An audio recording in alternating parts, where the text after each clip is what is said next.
Uncut വെർഷനും എടുക്കുമ്പോൾ അഭിനേത്രി സീമാജി നായർ നമുക്കൊപ്പം ചേരുന്നു. വൈകിയാണ് സീമാജി നായർ കയറുന്നത്. ശ്രീമതി സീമാജി, താങ്കളുടെ ഒരു അഭിപ്രായം കൂടിയാണ് നമ്മൾ ഈ ഒരു ചർച്ചയിലേക്ക് കടക്കാൻ പ്രേരകമായത്.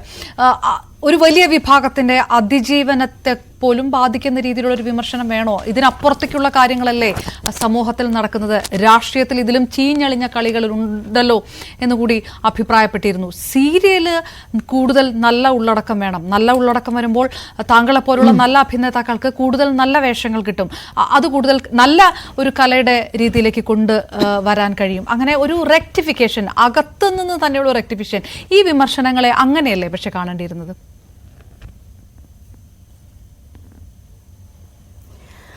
അങ്ങനെയല്ലേ കാണേണ്ടിയിരുന്നതെന്ന് അപർണ ചോദിച്ചു കഴിഞ്ഞാൽ, ബഹുമാനപ്പെട്ട ചെയർമാൻ പറഞ്ഞ വാക്കുണ്ട്, എൻഡോസൾഫാൻ പോലെ വിഷം നിറഞ്ഞതാണ് എന്ന് പറഞ്ഞിട്ടുണ്ട്. അത് ഞങ്ങൾക്ക് ഉൾക്കൊള്ളാൻ ഒരിക്കലും പറ്റത്തില്ല, ഇനിയും പറ്റത്തില്ല. ഇനി ആരൊക്കെ എന്തൊക്കെ അതിനെ ന്യായീകരിക്കാൻ വന്നാലും ശരി, അതൊരിക്കലും ഉൾക്കൊള്ളാൻ പറ്റില്ല.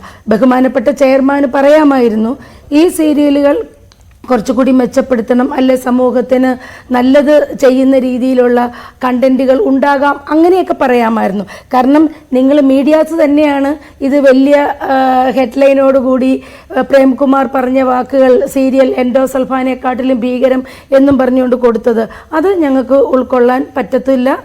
അതിനി എന്ത് പറഞ്ഞാലോ സാധിക്കില്ല. പിന്നെ അദ്ദേഹം 10 വർഷം മുമ്പ് പറഞ്ഞ ഇതേ കാര്യങ്ങൾ പറഞ്ഞു എന്ന് പറഞ്ഞു. അദ്ദേഹം ഒരു വലിയ ഇതിൻ്റെ തലപ്പത്തിരിക്കുന്ന വ്യക്തിയാണ്. അപ്പോൾ തീർച്ചയായിട്ടും അദ്ദേഹത്തിന് അറിയാവുന്ന ഫെഫ്കെ ആണെങ്കിലും ഫ്രറ്റേണിറ്റി ആണെങ്കിലും സാങ്കേതിക വിദഗ്ധർ ഉൾക്കൊള്ളുന്ന എല്ലാ സംഘടനകളും അവിടുത്തെ ആൾക്കാരെയും അദ്ദേഹത്തിന് അറിയാം. എന്തുകൊണ്ട് അദ്ദേഹം അവരുമായിട്ട് ഒരു മീറ്റിംഗ് അല്ലെ വിളിച്ചു ചേർത്ത് നമുക്കിങ്ങനെ ഒരു കാര്യങ്ങൾ ചെയ്യണം, ചാനലുകളെ വിളിക്കാം, അതേപോലെയുള്ള സാങ്കേതിക പ്രവർത്തകരെ വിളിക്കാം, അത് നമുക്ക് എന്തുകൊണ്ട് ഇതിനൊരു മാറ്റം വരുത്തിക്കൂടാ, വന്നുകൂടാ എന്നൊരു മീറ്റിങ്ങിലേക്ക് പോയി അവിടെ ഒരു തീരുമാനം എടുക്കേണ്ടതിന് പകരം അദ്ദേഹം ഇങ്ങനെ ഒരു വാക്ക് ഉപയോഗിച്ചപ്പോൾ അത് ഞാനൊരു സാധാരണ സ്ത്രീ എന്നുള്ള രീതിയിൽ എനിക്ക് നല്ല വിഷമം തോന്നി. അതുകൊണ്ടാണ് ഞാൻ അങ്ങനത്തെ വാക്ക് ഉപയോഗിച്ചത്. ഞാൻ ചോദിക്കുന്നത്, സീരിയലിനകത്തു നിന്ന് തന്നെ അല്ലേ പറയേണ്ടെന്ന് പറയുമ്പോൾ ഒരുപക്ഷെ എത്രയോ വർഷമായിട്ട് ഈ മേഖലയിൽ നിൽക്കുന്ന ഒരാൾ കൂടിയാണ് താങ്കൾ.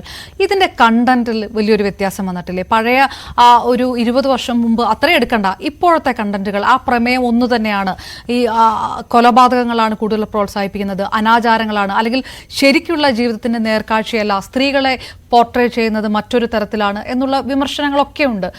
നിങ്ങൾ പോലും ചെയ്യുന്ന വേഷങ്ങളിൽ അങ്ങനെ തോന്നിയിട്ടില്ലേ? ഇതായിരുന്നു അഭിനയ ജീവിതത്തിന്റെ തുടക്കകാലത്ത് ചെയ്തിരുന്ന സീരിയലുകൾ, അങ്ങനെ തോന്നാറുണ്ടോ?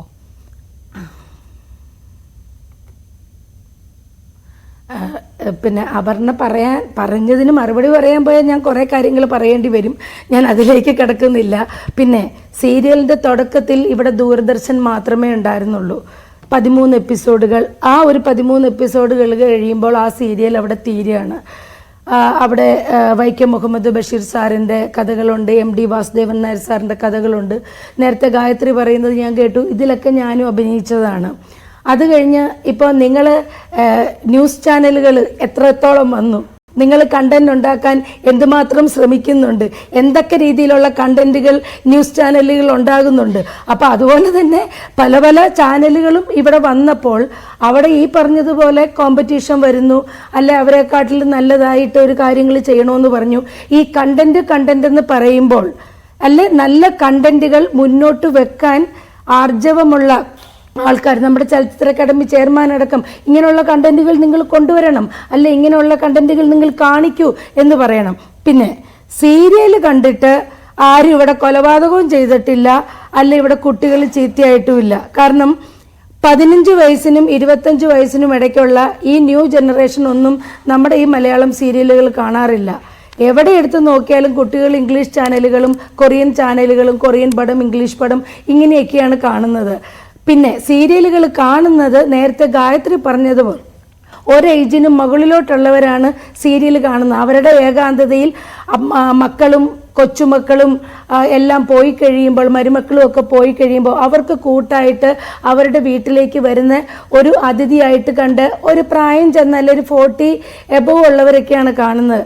അതിനകത്ത് ആരും, ഞങ്ങൾ സീരിയലിൽ പറയുന്നില്ല നിങ്ങൾ അവരുടെ കൂടെ ഒളിച്ചോടിപ്പോക്കോ, നിങ്ങൾ ആരെങ്കിലും കൊന്നിട്ട് വാ, ഇവിടെ അതങ്ങനെയൊന്നും പറയുന്നില്ല. അതുകൊണ്ട് സീരിയൽ കണ്ടിട്ട് ഇവിടെ എല്ലാ കൊലപാതകം നടക്കുന്നത്, അവിഹിതം നടക്കുന്നത്, അമ്മായിയമ്മ പോര് നടക്കുന്നത്, നാത്തൂൻ പോര് നടക്കുന്നതെന്ന് പറഞ്ഞു കഴിഞ്ഞാൽ അംഗീകരിച്ചു തരാൻ പറ്റില്ല. ഈ ഒരുപാട് കൊലപാതകങ്ങൾ ദൃശ്യം മോഡലിൽ നടന്നപ്പോൾ ഇതൊക്കെ ദൃശ്യം കണ്ടിട്ടാണ് എന്നുള്ളൊരു വിമർശനം വന്നിരുന്നു. അപ്പോഴും ഈ സീരിയലിലെ കൊലപാതക രീതികളൊക്കെ ജനങ്ങളെ സ്വാധീനിക്കുന്നുണ്ട് എന്ന ചോദ്യം ആരും ചോദിക്കാറില്ല. അതാണ് ഞാൻ ചോദിക്കുന്നത്. എന്ത് സീരിയലിലെ, ഏത് സീരിയലിലാണ് ഇപ്പൊ കൊലപാതകം? അല്ല അതെ, അല്ല ഞാൻ ചോദിക്കട്ടെ, സീരിയലിൽ എത്ര കൊലപാതകം അപർണ കണ്ടിട്ടുണ്ട്? എന്റെ സീരിയല് വാച്ചിങ്ങിനെ കുറിച്ച് പറയുമ്പോൾ നമ്മളൊക്കെ, അതാണ് ഞാൻ ചോദിച്ചത്, ഒരു പക്ഷേ തുടക്കത്തിലുള്ള സീരിയലുകളായിരിക്കുമല്ലോ ഞങ്ങളൊക്കെ കണ്ടിട്ടുണ്ടാവുക. തുടക്കത്തിലുള്ള സീരിയലായിരിക്കും. ഇപ്പോഴത്തെ സീരിയലിനെ കുറിച്ച് പറയാൻ ഞാൻ ആളല്ല.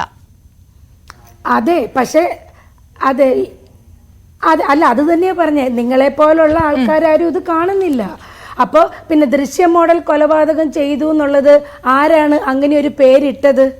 ഞങ്ങളല്ല, സീരിയലുകാരുമല്ല, അതായത് മീഡിയക്കാർ തന്നെയാണ് ദൃശ്യ മോഡൽ കൊലപാതകം ഇട്ടിരിക്കുന്നത്. കുറച്ച് എക്സാമ്പിൾസ് ഞാൻ കാണുന്നില്ലെങ്കിലും കുറച്ച് എക്സാമ്പിൾസ് ഞാൻ എടുത്തു വെച്ചിട്ടുണ്ടായിരുന്നു. അതായത് നമ്മൾ ഈ ഗ്രീഷ്മ ഷാരോൺ വധക്കേസ് അടക്കമുള്ള കാര്യങ്ങൾ പറഞ്ഞു.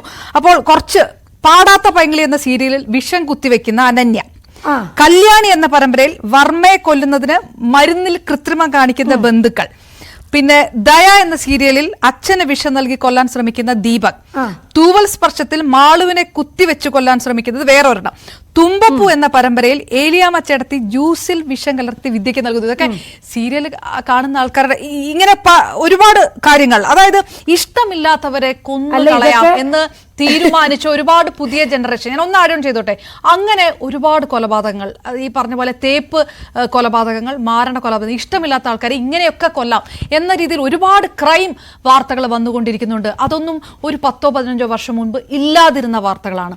ഇപ്പോൾ അപർണ, ഇപ്പം ഞാൻ ചോദിക്കട്ടെ, ഇപ്പം നമ്മളുടെ ഇപ്പൊ ചെറിയ കുട്ടികൾ ഒരുപാട് വഴിതെറ്റിപ്പോകുന്നുണ്ട്. അതെല്ലാം സീരിയൽ കണ്ടിട്ടാണെന്ന് പറയാൻ പറ്റുമോ?